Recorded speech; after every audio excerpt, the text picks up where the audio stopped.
Welcome back to the Hometown Advantage. Let's talk about how boomers are impacting rural sustainability. Sorry, millennials, you'll have to wait.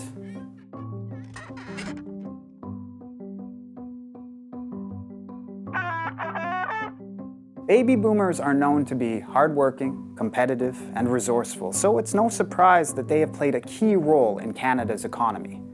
But as the boomers begin to grow up, that's starting to change. A 2017 Business Development Bank of Canada survey found that nearly 60% of Canadian SMB owners are currently over 50, and 4 in 10 of these business owners are aiming to retire in the next 5 years. Odds are, you know an entrepreneur that fits that bill right from your hometown. With the baby boomers all grown up and the Gen Xers close behind, a big portion of Canada's workers are leaving the workplace nest to fly off into retirement. But instead of worrying where that leaves the rest of us, we can be sure that the business owners have a plan when retirement comes a-knockin'. Boomers, you do have a plan, right? Right? As it stands, less than 10% of SMB owners who are looking to retire have a formalized business succession plan. It pays to have a plan when selling a business. Not only will the retiring business owners be better off, but the community around it too. Can you think of what would happen if your grocer or hardware store had to shut down because of a failed transition? We don't want to think about it either. The good thing is, most entrepreneurs know what they want to do with their business. 25% hope that a family member will take over. 50% are hoping to sell or transition to a third party. And the remaining 25% will be closing up shop for good. However, we see another option that will keep both business and wealth in your community. Co-ops. But aren't co-ops just grocery stores and gas stations, you ask? Yeah, they can be. But they can also be organic farms, renewable energy companies, art centers, or you get the idea.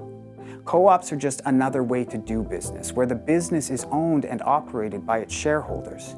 We know co-ops can be a useful model for businesses in your town too. We've seen it before.